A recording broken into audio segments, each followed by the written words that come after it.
to read the bios of the lovely folks with me today, my mamas. But before that, I just want to briefly read my little rap about what you all are watching. This is the opening night free screening for the fifth annual Black Femme Supremacy Film Festival. This year's theme is nourishment, and we are so proud to present to you a week of films that are good for the soul. BFSFF is an independent homegrown film festival that empowers marginalized communities, particularly black and queer filmmakers through media. We have screened over 180 films to thousands of people in 70 cities in 12 countries, both virtually and in person, since we launched in 2018. So you can read more and see more of our work on our website, bfsfilmfest.com. And since you're already here, this is the platform where we will be hosting our festival this week. Everything will be virtual. And starting from today until Saturday, you can see films like this. If you were here earlier, you might have saw the trailers that we screened. So this is where it's happening this year. This is what year 3 of a virtual festival is looking like now. So we we made this journey to be in this place. All right. So I'm joined today with two very special folks. To me, my mamas, my other mamas. I have so many mamas in this city, but Mama Kay and Mama Rashida of Wombwork. If you know, you know. And they are quite literally responsible for the Black artist that I am today, and even the ability to perform and create spaces for Black arts to be centered and celebrated and passed on. So let me read these bios because these women are legends. Okay, I'm gonna start with Mama Rashida. Rashida Foreman Bay, a certified nonprofit professional, is a native of Baltimore and one of the founding artistic directors of Wombwork Productions Incorporated, a nonprofit Baltimore-based social justice theater company established in 1997. Wombworks performances focus on relevant social issues endemic throughout the world, such as gun violence, domestic abuse, grief, drug alcohol abuse, gang violence, HIV prevention, sexual assault, health disparities, and racial inequities. Mama Rashida, as she is known in the community, has been dedicated to making positive changes in our city, nation, and the world. Mama Rashida is a community activist as well as a visual and performing artist who utilizes the arts to assist in the healing and upliftment of communities that have been marginalized and oppressed. Working many years as an African Rites of Passage facilitator, Master Virtues Project facilitator, and Reiki practitioner, she brings the essence of healing, justice, and transformation into every space that she enters. She has worked as a teaching artist and group facilitator for over 30 years in schools, universities, and community centers throughout the United States. She has traveled internationally to places such as Cuba, Kenya, and Tanzania, teaching and sharing the power of the arts and social justice theater in healing communities. Mama Rashida has been the recipient of numerous awards, such as the 2022 Community Healing Award, Aya Education Institute, 2021 Sue Hess Legacy Award, Advocate of the Year, Muse 360 Community Health Award, Positive People Award, so many. She graduated from Coppin State University with a BA in Urban Arts Theater and a minor in Nonprofit Management.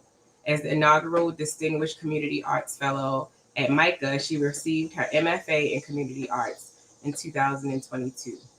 Donning many hats, Mama Rashida is a director, actress, virtual visual artist, teaching artist, community activist, songwriter, and storybook author.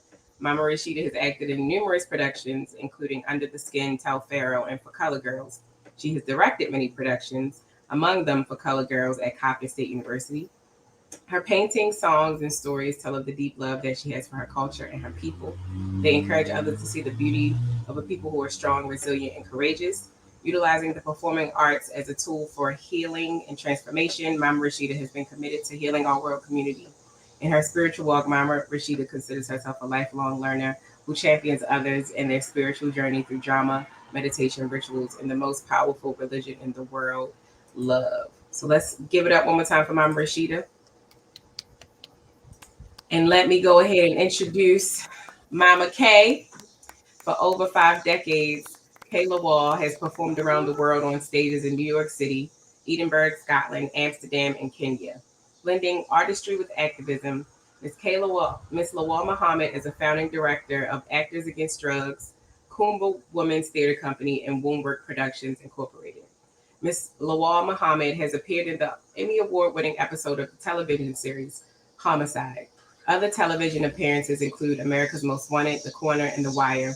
One of Miss Lawal Muhammad's most acclaimed productions was her long-running comic partnership with the provocative comedy team, The Thunder Thigh Review, starring artist Joy Scott, which tours the United States, Canada, and Europe. Through her chaotic comedy, she takes the tag title of Laugh Therapist. Tapping universal themes, she invites audience in on a healing process. Spoken from the depths of her heart, Kay influences audiences everywhere how to laugh through hardships and how to celebrate everyday joy. Her newest character, Hip Hop Granny, the Virtues Queen, uses hip hop and the use of the five strategies of the Virtues Project International, an African centered rites of passage to elevate youth. A good laugh never hurt anyone. In fact, humor actually promotes healing and productivity. Known as Mama K to the thousands of youth and families which have had life changing experiences through the work of Work Productions, Mama K serves as an artistic director of the production company, pioneering a three-tier mentoring process through the production company's three performance ensembles: New World Art Ensemble, ages 18 and up; New Generation Art Ensemble, ages 13 to 17; and Next Generation Art Ensemble, 5 to 12. Mama K now has a film director credit added to her resume, and she is an official rites of passage facilitator and master virtues facilitator. All right, give it up for Mama K, y'all. Okay. Woo! But you gotta read the whole bio. Y'all have done a lot. So Mm. first, I want to kind of set some ground rules. This is just a conversation. I'm gonna have some questions, but if folks in the audience have questions, we do have a chat box.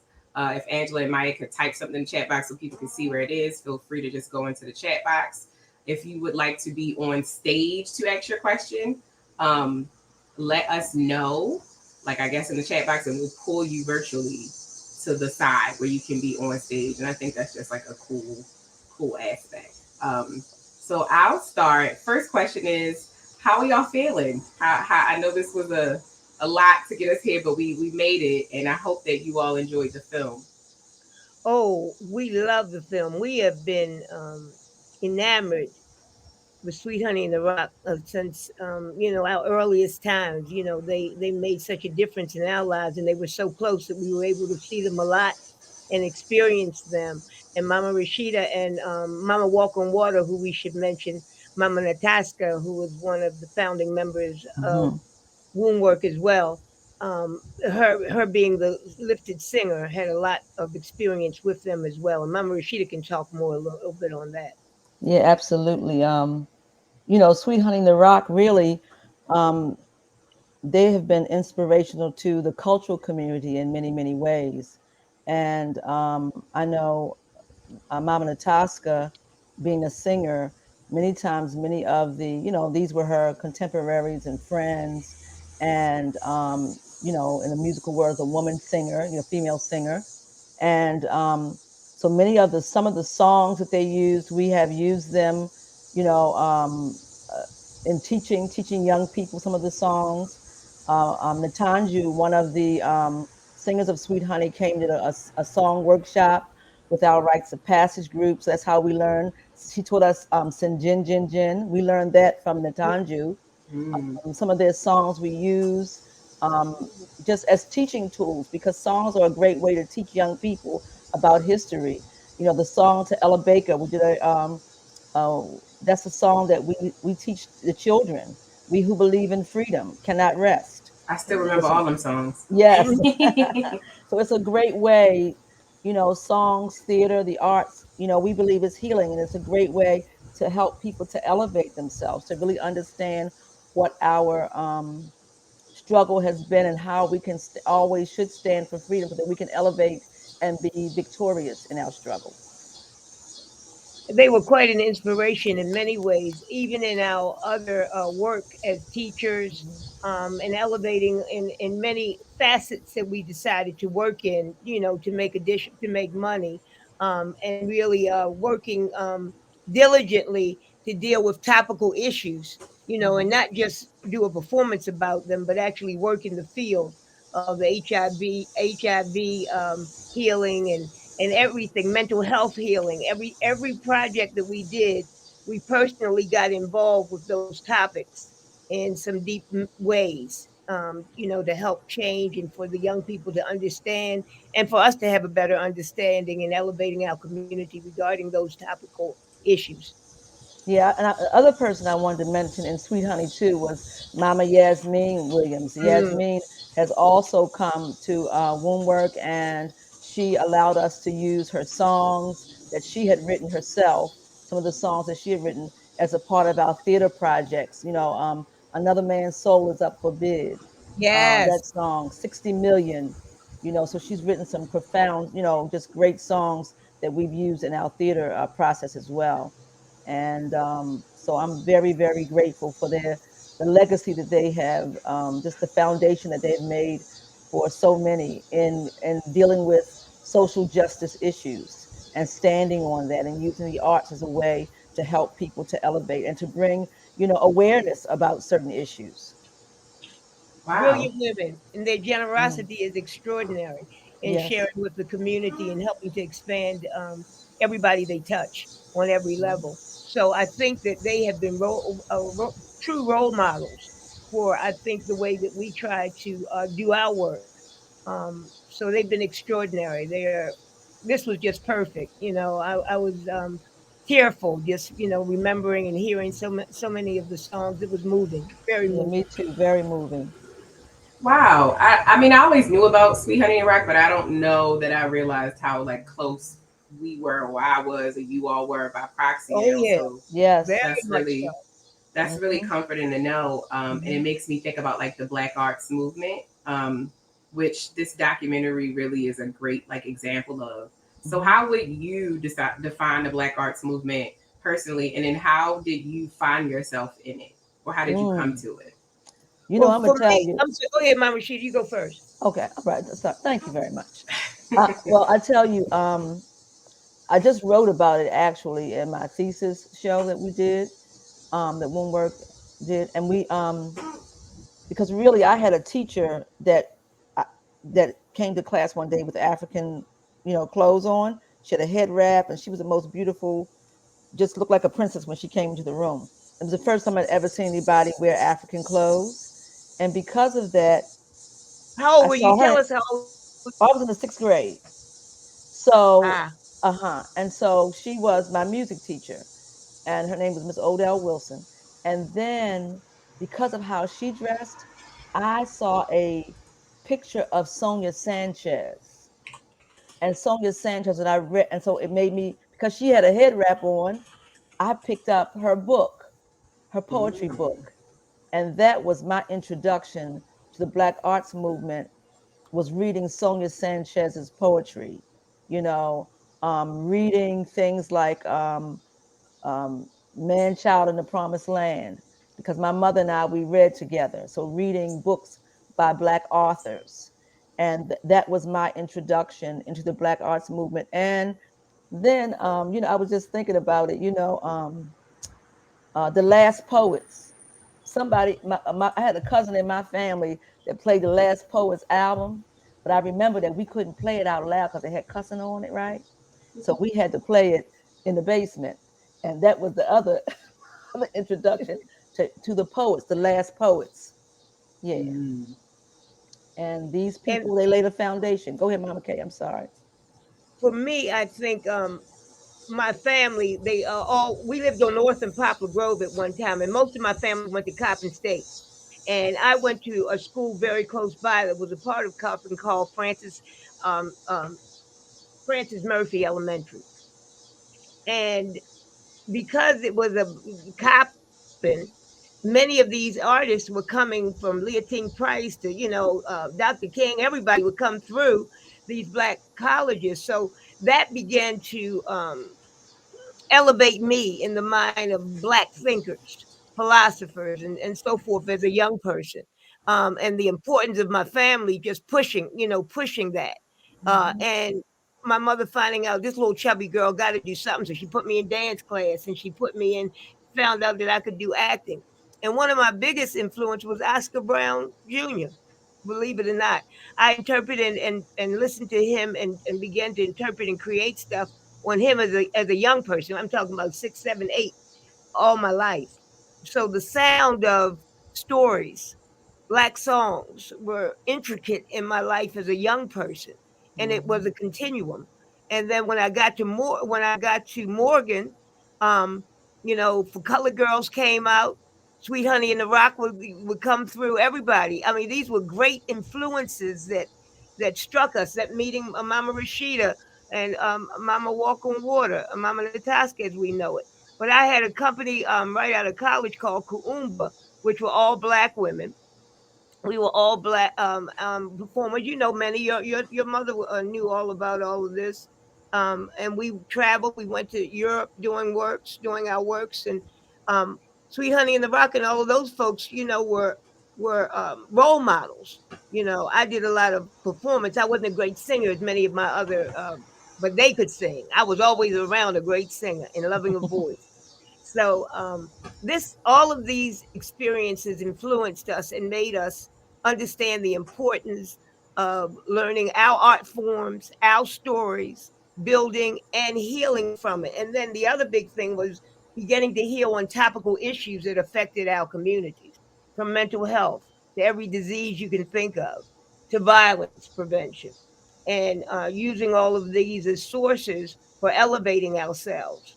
And Mhm. so that's how it all got started. But we were just a part of that energy. You gonna Yeah, I say was going something? to say, some of the great historians, because it was important, people like, because they were speakers who came through, like Doc Ben and Dr. John Henrik Clark. Dr. Patricia Newton would bring those people into Baltimore. Right.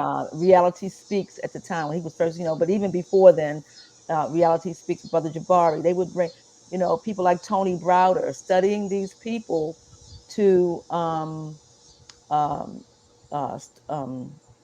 Kwame Ture, connecting with people, Holly Garima, and filmmakers like that, Holly Garima and his wife Sharikiana.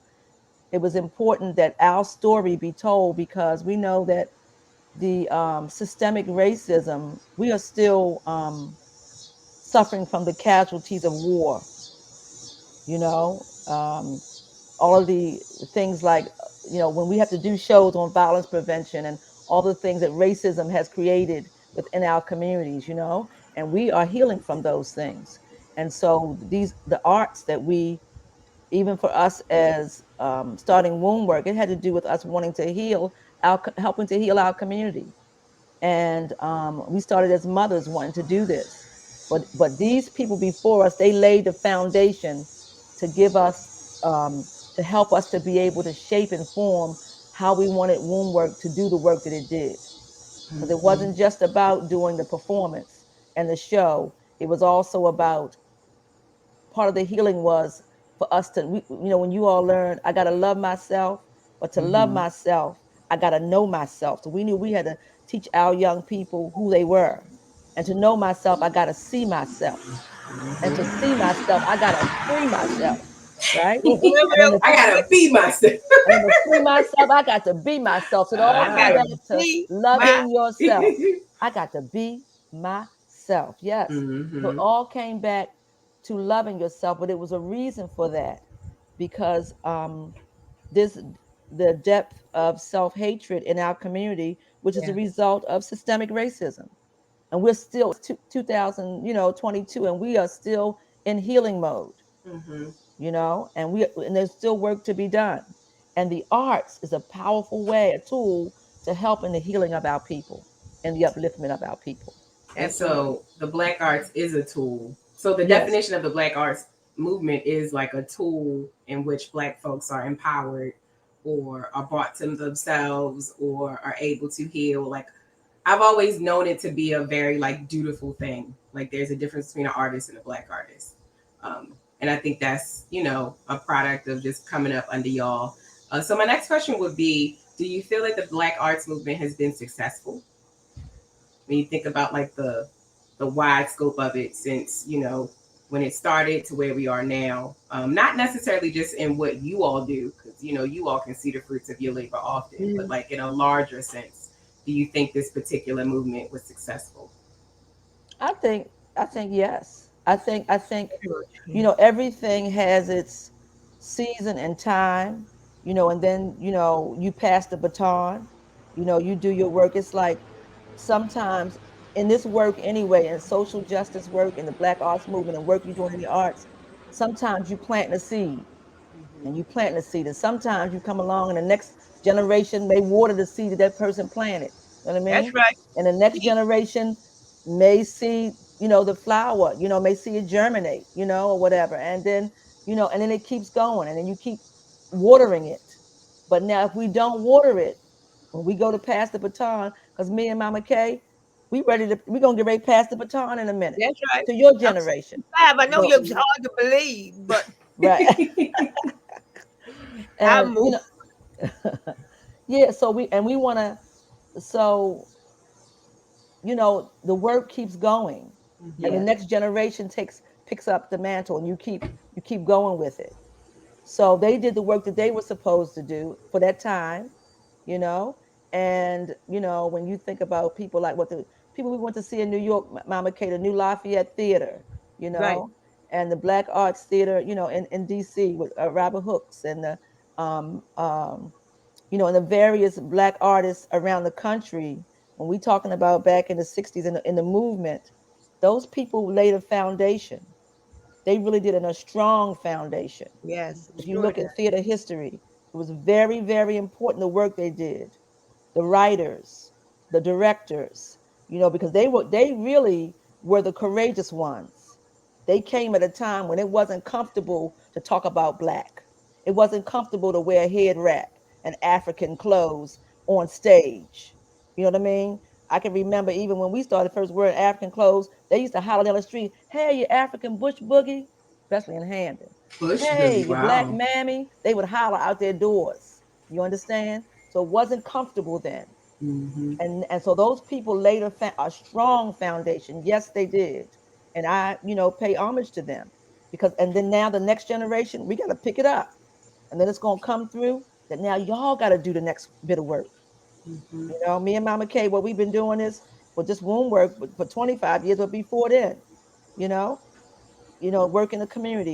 You know, hopefully that we have done a good job and a work. I mean, I feel like what we were intentional.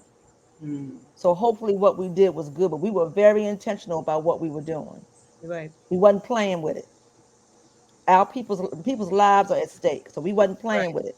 We were serious about healing our community. Mama K, I don't want to hold up, but go ahead No, if you no, want no, to no. Go add ahead. on. I'm just moved, but I just don't want to cut you off because you're hitting some very clear areas. But one of the strong points that I do want dealing with topical issues was the other strong, I think, issue about. And I may have said I don't want to be redundant, but dealing with topical issues that within our community that we're dealing with is very, very important. And analyzing and creating and elevating is also very, very, very important. Um, I think the sisterhood that we had, even in womb work, it was very, very important too. The elevation of us working as a team, elevating community, but it was very powerful, that energy of building. Yeah, Um, and you know, Mama Kay, that's a great point you're saying because it was. This is about when you mentioned the word community. Because we understood that even as we went into communities, we wasn't going in. We were working in communities where there were rich communities and people who were very wise in those communities. So we went in to those communities to, you know, to tell real stories from those particular communities. But we respected those communities when we went into them. You understand?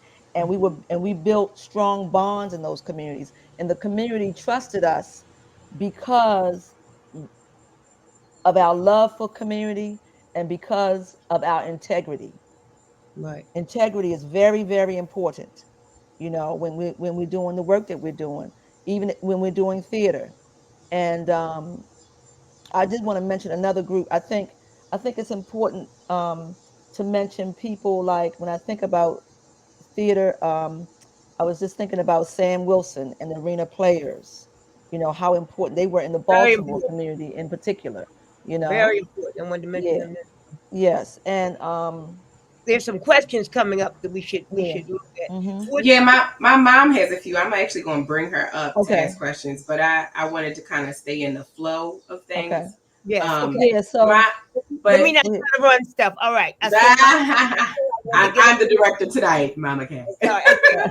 I'm um, going to calm down. so my last question, and we'll still get I'm putting people. on another costume to show. Okay. So speaking of, community building, sustainability, Mhm. passing batons, how have you been able to sustain yourself as an institution in Baltimore City specifically for so long? Prayer, prayer, Praise, and praise diligent the Lord. work. Yeah. And um, I think the love of community. There were some lean times when we didn't have money, but we still did the work anyway. There were some times when grant funders wouldn't give us money because they said, "Who's that militant group?" And That's what we would you know get to be that. militant when you black by just being honest and truthful about what's happening in your own community. We don't Mm-hmm. have no guns and we don't have no, you know what I mean. We preaching self love, right? But when you but Thank this is y'all. Thank another this is another you know when you talk about systemic racism, this is what happens, so but we kept going in spite of that. And so and I mentioned prayer first because our spiritual part of who we are is what sustained us as well. you. Going in the sweat lodge, praying, work, doing therapeutic work, mental health work, meditation, yoga, you name it. Those were part of our processes. Acupuncture, Yes, yes. So all of that for mental health therapy. yeah, and as a part when you even as a young person, you experienced many of those things with us, Nia. Mm-hmm. So all of that because we know that when we stand firm on our own spiritual, and this ain't about religion, it's about spirituality because we have people as a part of Womb Work who are many different religions. We don't judge that. But when you come together on one accord, right, you can move mountains when you are serious about what you're doing and you stay focused and you stay the course, things will shift, in ways that you can't even imagine. Mm-hmm. Even now, we are, as we begin to pass the baton, our executive director started with us. He is now Dr. Fakunle, but he started with us when he was 14 as a part of Womb Work. One of our assistant directors, Stephanie Williams, she was a part of Womb Work when she was about 14 or 15 when she started. These are people now in, late 30s and Administration. 40s You're who right, are now take trying to as we push me pass the out the baton. door. Go ahead. Pushing me out the door. With my Right. own stuff. Send me to the performing arts nursing home. Right. Yeah, so but it's real. So these are and we want to as we begin to pass the baton and now they are so now of course grant writing and you write for things and you know I think when we started 25 years ago even doing social justice theater it wasn't all that popular with the things that we were talking about and saying. Mm-hmm. Okay, so now it's the end thing now, so people are more open to talking about we were talking about racism then it was just what white people were insulted. They were, so filled with guilt that they couldn't deal with hearing things. And a part of the healing is that we all hear. You gotta tell the truth, and then in the truth, we all can heal from it. But you gotta tell that truth, even when it's painful. Ooh, you on So, fire tonight, Mama Rashida. all I right. mean, you always are. You're always so brilliant. Well, Um, this is, and I said before, we're not playing with it. mm-hmm. If we really about healing, what I'm saying? People's lives are at stake. When we go to a classroom and a little girl says, um, they call me black and ugly. and I don't feel pretty. And she in the first grade. Or little boys say, I don't want to go outside. Why? Because I'm going to get too black. Me, black is beautiful, little brother. It's all right. I want to be mixed. Do you understand the psychological damage that's still happening? And it's 2022, and he's 7 years old. Or you go to a middle school, a 13-year-old say, black people, they only had no recreation centers because we don't deserve nothing. Mm. How do you get to be 13 and you feel like that on the inside? Do you understand this work is serious? We're not playing with that. So we got to go in and teach our young people how to love themselves again so that we can, because black is beautiful still needs to be the slogan that we say, that they can hear it over and over again. And all of our children, particularly children of color everywhere, all right, they need to hear this. It is okay. Our skin color is beautiful. Our hair texture is beautiful. And when you understand the history of it, if you know about Lewis Latimer at 5 years old, if you heard about him and you know about Fannie Lou Hamer, a freedom fighter, or Harriet Tubman, who did not die, was not killed, she lived to be 90 something, right? If you know about them at 5 years old, it will change your whole trajectory in your life. All right? It will, if you know about it. So many of us didn't learn some of these things that we was in our 20s and 30s. Right. Some people die and never know any of it. And Right. that is very sad and a shame. But we can, as artists, it is our duty. Matter of fact, artists are activists, even if you don't think you are. Do you understand that? Because that's what the arts change things. The arts have the ability to shift and turn and mold and shape somebody into a new somebody else. Mm-hmm. That's what the arts can do. So even if you think you're not even an activist, theater itself is social change. Mm-hmm. It will change, it can change the world. Okay, I think Right. All right. Ah! Well, but boom. Who said that? Mama K. Mama K trying to brush you off the stage. I ain't trying to brush you off. When people writing questions and stuff, I'm just trying to All right, I'm trying to direct the show. Go ahead. Right, I'm gonna bring my mom up on stage. Okay. To use this really cool function. Hold on, I think I gotta. What's up, beautiful people? my glasses on, Strawberry. Y'all know I'm crying, right? Y'all know I'm crying. I got three beautiful people in the same place at the same time. What? I'm so proud of you, y'all. Say again? Well, you know the edges and all. They on purpose. I cut them on purpose, you know. Me too. Anyway, my question is two. One, first of all, I remember meeting you, Mama Rashida, with Sonia Sanchez. We were on a stage like 20-something years ago. And I was performing and you were there, and Phyllis Yvonne Stickney, all of us was there. And that was the first time I met you. And then you were somewhere around, Mama K, and then I got indoctrinated into all of y'all. How about I remember that. Drugs? You and Actors Against Drugs. Yeah, I know, but I mean, I met her first. I met Mama Rashida first, and I didn't know none of y'all. I ain't know none of y'all. So anyway, the woman in the film was talking about being multitask, being a painter, a singer, and all of those things. What do y'all? How do you feel about being able to be all of those things for one, and having it being recognized now? Because I'm a filmmaker now. I got a film in Nia's little festival. Check it out. I can't wait to see put that on my little. I can check that off. So how do y'all feel about being disciplinary even before it was a thing? I love the idea, and to be for it to be examined now and thought of as an important element of artists. I love that. I'm even doing hip hop now. Getting a little hip hop granny and stuff now. Yeah. Which I like reversing. The young people that I've taught now are my teachers. And I just thought it was a great way for the young people that I teach, the younger people, to learn about different things, especially virtues. and coming up with hip hop songs that could help them remember. So I'm loving working everything turning and the younger people directing me. So I find that very humbling, but I find it a beautiful transition. Yes, it is. You know, Bernice Johnson Reagan in the movie that we watched says something so profound to me, and I had to write it down. And she said, "I am what I am in this moment." Yes.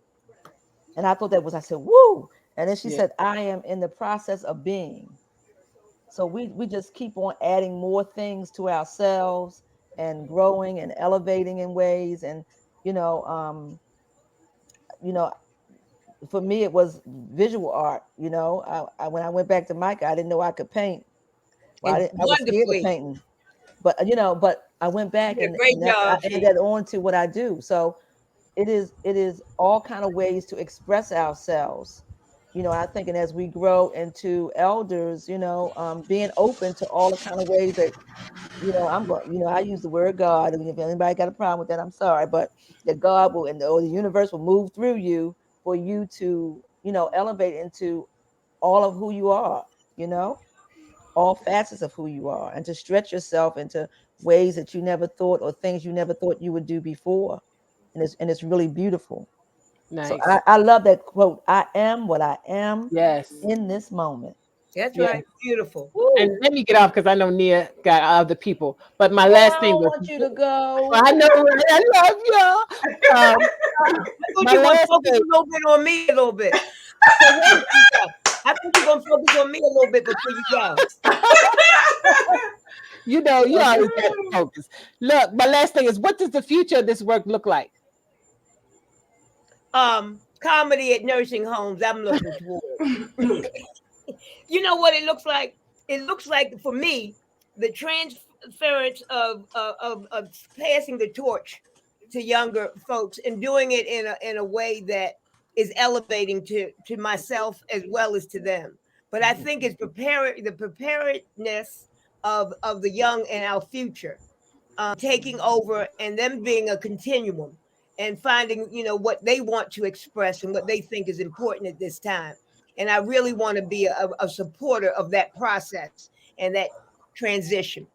Without fighting and be a wrinkled old prune, still, you know, holding on. I'm trying to let go. Holding on. Yeah, hanging on. Yeah, you know, one I was going to say to Mama Kay that we one of the things I think that made womb work, because I believe it was powerful. It is powerful, but it was because we listened to the young people. It was their voices and their writing and the music that was happening at that time. It was all of those things together that, you know, made our shows. People say, what was the, it was because we were in the moment.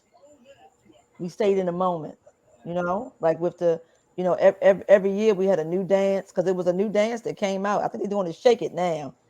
Dance, hip hop, hip hop, hip hop, shake it dance. You know what I mean? And you know, we did the dance that was going on then, and we did the songs that were current, and the young people kept us up with what was going on. So a lot of times we wouldn't have known. You know, remember the time when we got stopped by the police? Oh yeah. Time? And the only reason why we knew that they didn't need it, they said Jay-Z saved our lives. Jay-Z saved our lives that year. That year we had learned through 99 Problems, right? On that album, we learned that you couldn't, if you ain't had no warrant, you can't search my car. That's right. On that album, right? And so they had the police had the guns up to our heads. They had guns up to me and Mama Kay's head. I was driving, she was on the passenger side. They had guns up to our heads, saying that we had made a drug sale. We said we had on white. We had stopped at a church. We had stopped at a church to give an application for a grant. What? You right. know. And they said we had made a drug sale. I think I peed in the van. I was so scared. Well, good thing Jay-Z schooled y'all. And God Jay-Z schooled us. God bless Jay-Z. I know that's right. Okay, y'all. Keep up the good work. Love y'all. All right. Love you, always. Oh, sorry, I didn't mean to cut you off like that. So we had a comment from Ariska, but Ariska, if you want to come up, I Come on I can put you up. I don't know how people feel. If you want to unmute yourself. Which comment? I've made a bunch of comments. I know, but you've been here for a while, so I just wanted to give you your time to talk. I'm seeing everybody's comments. I'm just trying to give everyone space to, be in community. Wait, but this ain't the lady that said she was 70 something. Is this I'm 73. Mm-hmm. Oh yeah. Oh my God, you look beautiful. I'm I gotta touch the screen. I gotta get something that Oh pretty my on me. God, Bam. you are gorgeous. Thank you, sis. Yes. Thank you. And I certainly remember those times. I have followed Sweet Honey religiously because they were our griots. They told us what was going on. They sang about the international struggle. They sang about the local struggle. I've danced to their music, performed to it. Yes. Just been so, sometimes you're just grateful that you had the luck to be born when when we were free, at least free, not that I could listen to Nina Simone, I could listen to Sweet Honey. I could, all those things. And one of the highlights of my life is actually being at the Fifth World Conference, the UN's Fifth World Conference on the Status of Women, and they performed there. Ooh. And, there was a little, you had to skip some other things, but I was committed. We went up this narrow stairway, and there was a woman. She didn't say anything to us. I'm sure she had a ritual she's supposed to perform. She offered every woman, and they had to add an extra workshop. She offered every woman who passed up those stairs honey from a jar. I can't remember if she offered us a spoon and we were supposed to take it, or she dipped her finger in the jar. But I got to her. I saw this woman handing out honey who was of African descent, and I took it, and I feel like I got the blessings of Oshun that day. Yes, ma'am. And the fact that she's sitting there on the way to the Sweet Honey workshop. I mean, there's something so powerful about that. And I want to just say that they have provided balm for our souls. They have provided celebration of our love. They have called us to inclusivity. Yes. It is just a wonder. And sisters, I just want to, you are of an age with me. We know the struggles that we were talking about. So I'm so glad this festival is both honoring the work of our young and honoring the presence and the wisdom of our elders. Thank you. I'm so grateful to the festival. Thank you. As I wrote to the other folks, I'm having trouble trying to log into where I want to stream the rest of the festival, and I have a little trouble, but I think they're going to get back to me. But just thank you. And I was a nurse midwife for 20 years. So when I saw the trailer on birth, I worked in Highland hospitals. I did births at home and in the hospital. Yeah, I'm one of those early generation of Black midwives in the urban areas in the 1980s. Yeah. Oh, beautiful. I would love, my daughter's a doula. I would love to talk to you some more. I have another daughter. Please share your information if you can. I'll share some information. Okay. I would like to spend more time with you. Thank you so much. Thank you. Thank you, organizers. Thank you. It's a lot of work to put on the festival. Thank you. All right. Okay. That was beautiful. We have 3 other folks. So if you would like to be on stage to ask your questions, just turn your camera on and I will drag you up. So Nola, your camera's been on and you did have a question. So I'm gonna just assume that you're ready. You might be muted. Okay, I guess Okay, there we go. Hey, my sister. Hi, I'm a gender expansive family member. All right. Welcome. Thank you. I had a pretty short question, and it's just like, about preserving the legacy. Where can we find the stories of the work that you've done in community recorded? There are some. Oh, Mama Sheeta, you might want to answer that, but there are some things on YouTube and things aren't there? If you go to www.wombwork.com, maybe I'll write it in. Can I do that? This is our Angela, website. can you write the website in the chat, Angela? And Nola, you a performer as well? I I've gotten on a stage or two in my time, but that's not what I do. Okay. You got a beautiful smile. I can see you doing stage. Thank you. All right. Yeah. Well, I appreciate all of Okay. you. Thank you to the Yeah, organizers. and Wonderful I was going community. to say, and you can, and if you look us up on just put Womb Work Productions with YouTube, you'll see some clips of our shows. I definitely will. Okay. All right. Thank Thank you, you, Nola. Nola. It was Thank nice you. meeting you. Yeah, Good to very meet you. good to meet you. Okay, Beautiful. so Chi is next. I guess Chi doesn't want to come on stage because Chi hasn't turned their camera on. But Chi's question was, a big part of your work is fighting against sexual violence, gender-based violence, rape and assault. During this pandemic, the levels of interpersonal abuse has increased, Yes. especially towards Black trans women and queer folks. How has your programming adapted to these needs throughout the years? Well, we we certainly have had many trans and gay folks particularly in our company, and are always open to, depending on what our story is about, whatever, bring it. Bring it, especially if it's of truth and can help to elevate. We're open. We're open to it. Mm-hmm. Yeah, my Rashida. Yeah, I was just going to say that, during the mentioning the pandemic, one of the shows that we did during the pandemic was How Are You Coping? That show was a really profound show because it dealt with just how we were dealing through the pandemic and what what issues were coming up, because people were going through a lot during that time.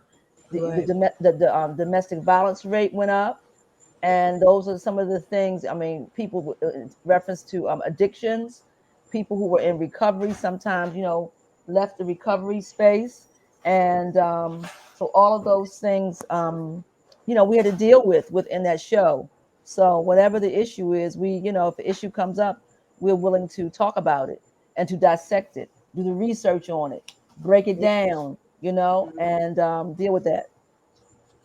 My grandson just came in.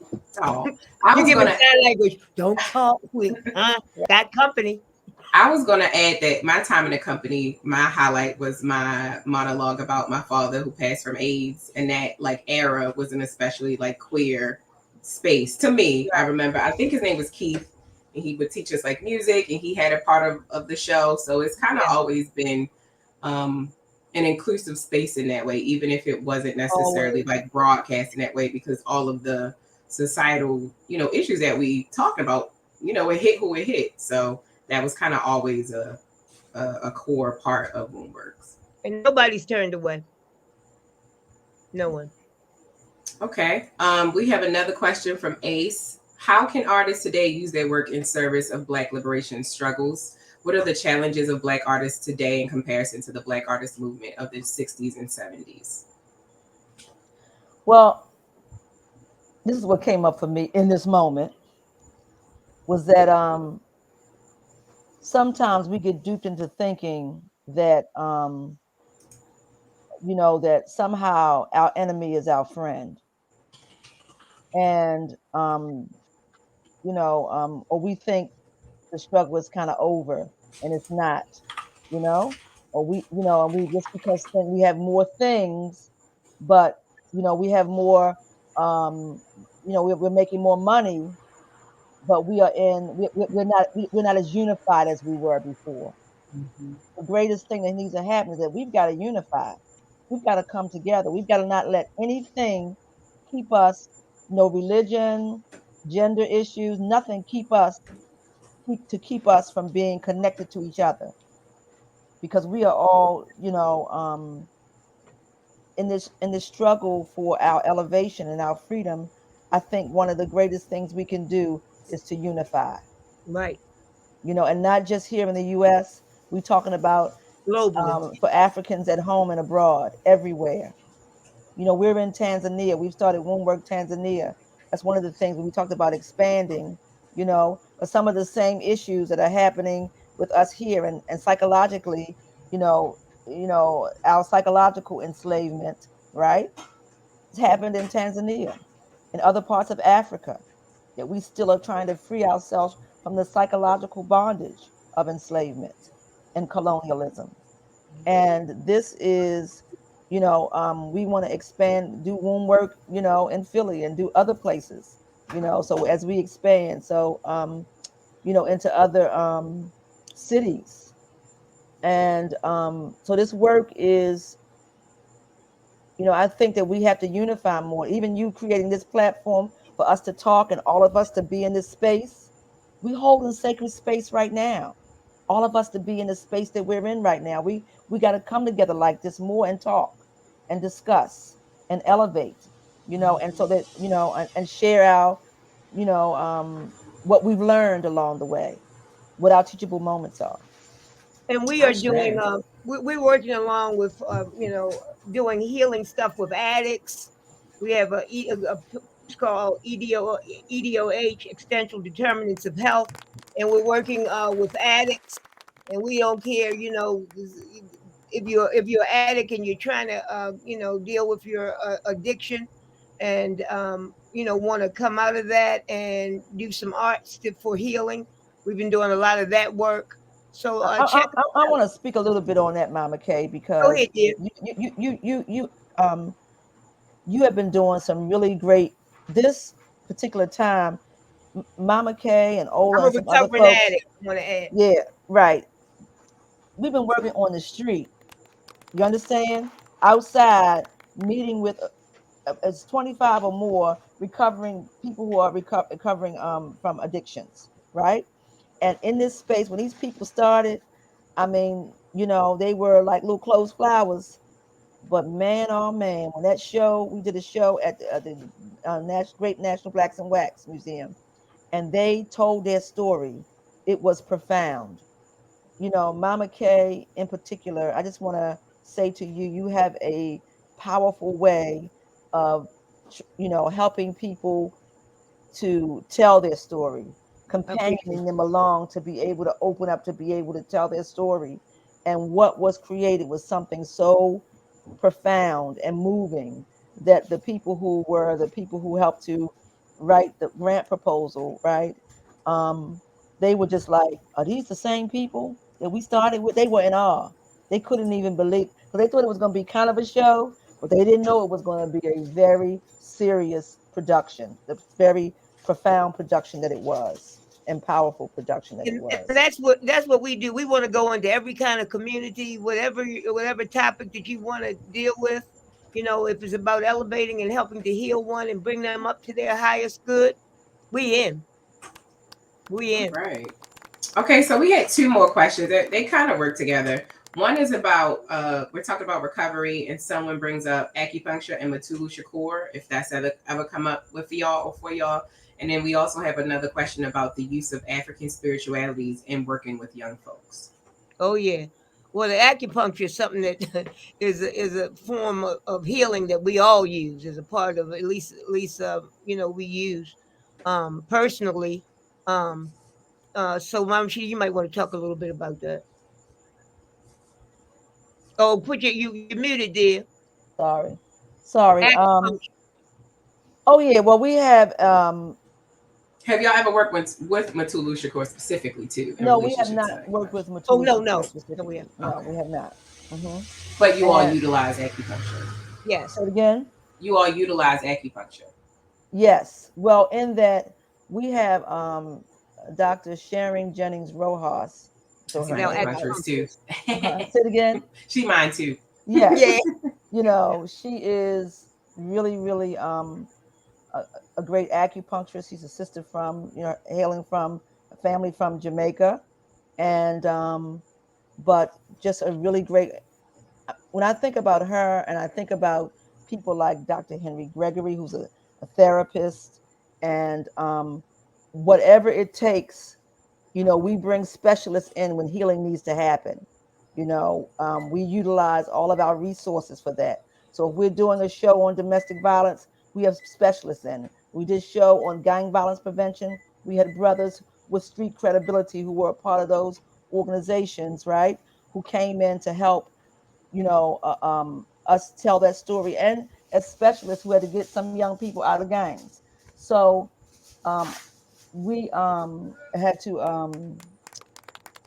so we utilize all of our resources, and we have so many great resources within the Black community, right? That we don't even have to go outside to do nothing. We have people who know how to do everything that we need to have done, and and I'm also saying this too, um, is that if because I believe that there's one race anyway, it's the human race. This whole race thing, this social construct that it is, right? But in order for us to even elevate, that we gotta take care of our own. We have to. That is our duty, and then we can spread our love abroad. But we got so much healing to do, Gotta do it. and you know, utilizing all of this, from our spiritual work to our uh, health, healthy eating, all of those things, mental health. Because even when we've done shows on suicide prevention Wow. and breaking the stigma of mental health in our community, we can't be depressed. You know what I'm saying? Black women, oh my God, and so, but we got to talk about that. And Black men, you know, how do we heal from that? Somebody's going through something. How do we support each other? Because one of the things that kept us strong was that we had strong communities. And I said this in the show before, I feel like I'm redundant, but we were not alone. We always created spaces where we always had community. We were always there for each other. And we have to rebuild that and bring the idea of that back. Even among, I ain't into politics like that, but among politicians back in the day, they supported each other. If one person ran, everybody was behind that one person in unity. Now everybody trying to, they crabs in a barrel. Everybody worrying about who got more than what they had. We need many, many more Moonworks. Any other people that want to do a social justice theater company, come on now. We can't We'll help service you. everybody. It's We'll so help. many people. Go out and start an organization. If you got an idea about something, go get it started. Go That's do right. it. Because we can have many, many more organizations and many, many more people, because there are lots of people that need healing. We I just got a dealing with question. a. Go What ahead. What's time your does question? what time does church close? That's what I want. When you pass the daggone paper, so I can get some dinner. That's what.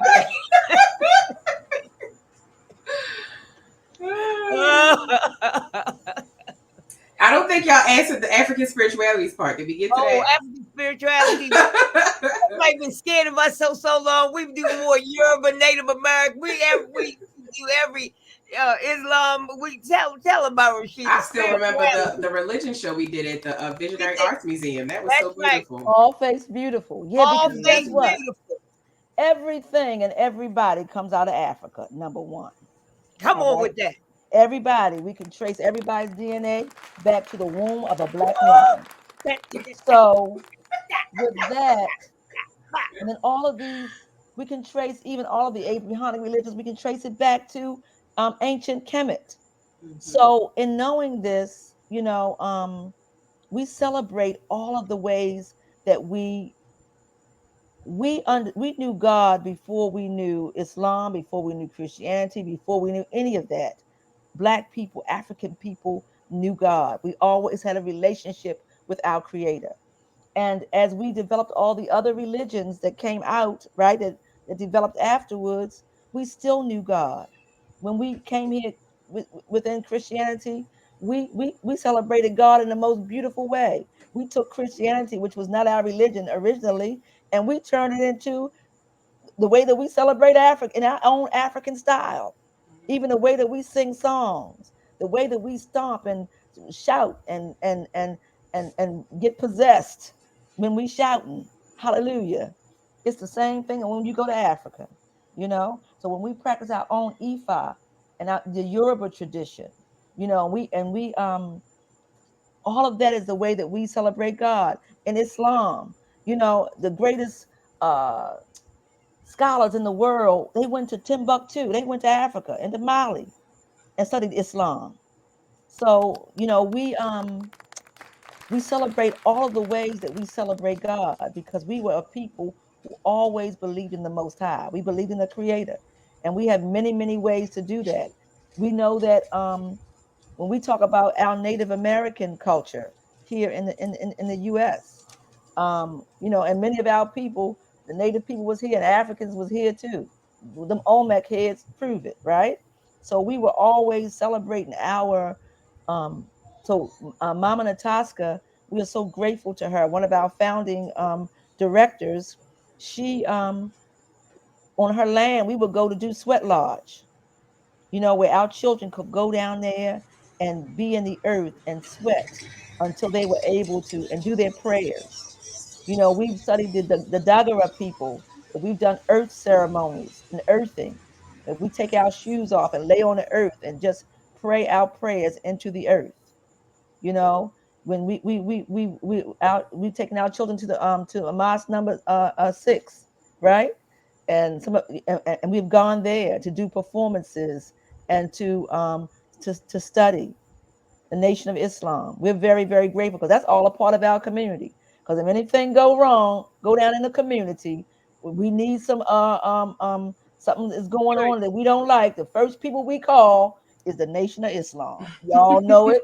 Go on with it. Put your hearts up. I don't know if y'all gonna put your hearts up, but I know it's the truth because that's what we do. If something go down, we call the FOI to be sure. And so all of that is a part of our community.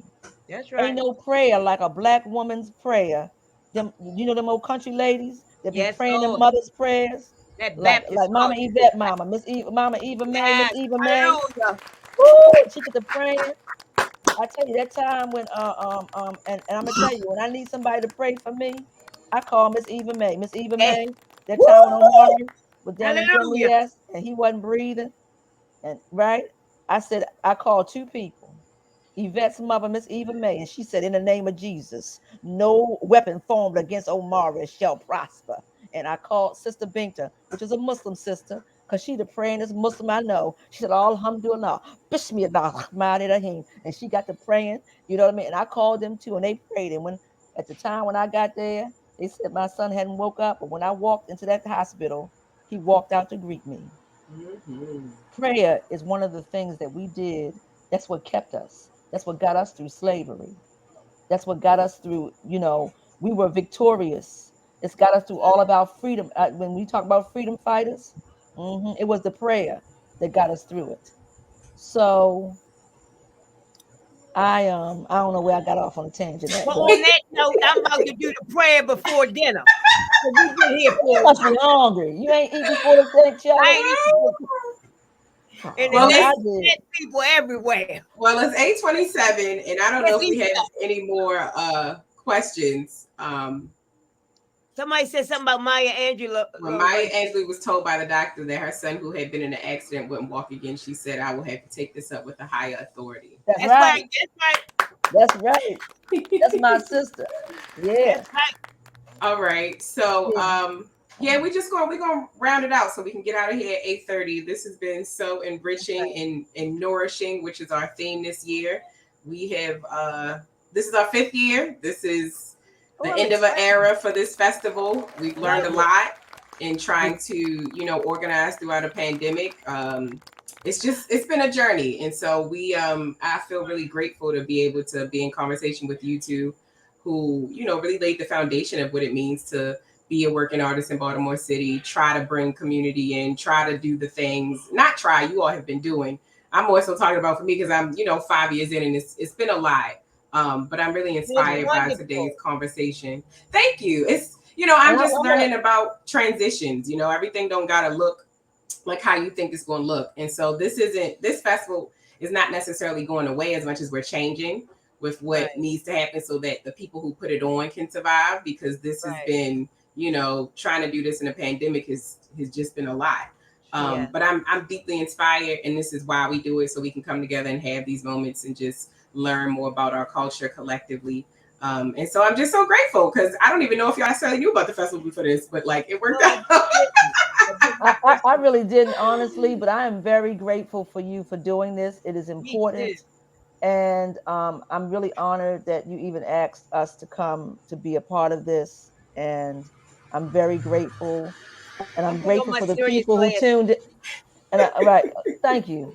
And I'm grateful. I like your other ones better though. But anyway, I and wanted I'm to say grateful. something serious. That's why I Yeah, put these. but you know what? You don't look no more serious. But go ahead. Anyway, um, but I just wanted to say that, and even for the people who came on, thank you for Yes. taking your time to, join us this evening too. I'm really very, very grateful for that.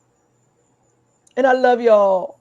I Go do ahead, too. Mama Kay. You wanted to say something Yes. serious? Because I'm old, I forgot what I was going to say. But I do want to say this. Let us continue to figure out some ways that we can work together, come up with a project that we can actually work together. Because I love the fact that you all know how to do some of these technical things that I find extraordinarily difficult. Any way that we can help you all, our space. We have a couple of spaces now. If you all want to come and do something and collaborate, we are open to that, and however we can help. All right. Thank you, Mama Kay. I really appreciate it. I just want to thank my team, Maya, my best friend since college, who does all of the design. Maya makes this festival looks like it's like a $100,000 organization, and it's all Maya. Angela, our programmer, who came in clutch this year and really has just brought her wonderful, highbrow, expansive taste. Hilda, longtime digital, just all around get it done person who was a founding member of this festival. Zoe, who's always down to canvas and just do what needs to be done. And Jody, our project manager, who unfortunately caught COVID like 2 weeks ago and has kind of just been not able to really connect with us this year. As well as Alexandra, our newest intern, who has also contributed so much. And if I'm forgetting anyone else, blame my head, not my heart. Also want to highlight my mom, who finally gets to scream this year, who is the festival's #1 cheerleader, and she is the reason that it happens every year because it's hard. I love and on that note, I just want to reiterate, this is available all week. This recording, I think, will be listed as a panel, so you should be able to see it when you come back to this website. It's also going to be on our YouTube page. We will be screening films from today until Saturday. And we also have a giveaway. We are giving away one all access pass, $200 to Mirror Kitchen Collective, and a year-long subscription to Be More Art. If you go to our YouTube page and watch our panels, because our post-screening discussions like this are the highlight of the festival. Like if you've ever had the chance to come to the, go ahead. What was the name of that restaurant? Mirror Kitchen Collective. You probably heard of them. They're amazing. Girl, their food is delicious. I'm gonna take you there, Mama K, next week. Thank God. So our panels are where the magic happens, where you get to talk to filmmakers and listen to them, talk about their process or whatever the work is. And so even this will be listed as a panel, and you can go and you just leave a comment that is, thoughtful to how you feel about the experience. And the comment with the most likes will win what we're calling a nourishment basket, which is the gift card, year-long subscription, all access pass. And so if someone could drop our YouTube page in the chat before we go, feel free to check out any filmmaker panels from any years. I think we have 2020, 2021, and 2022 up now.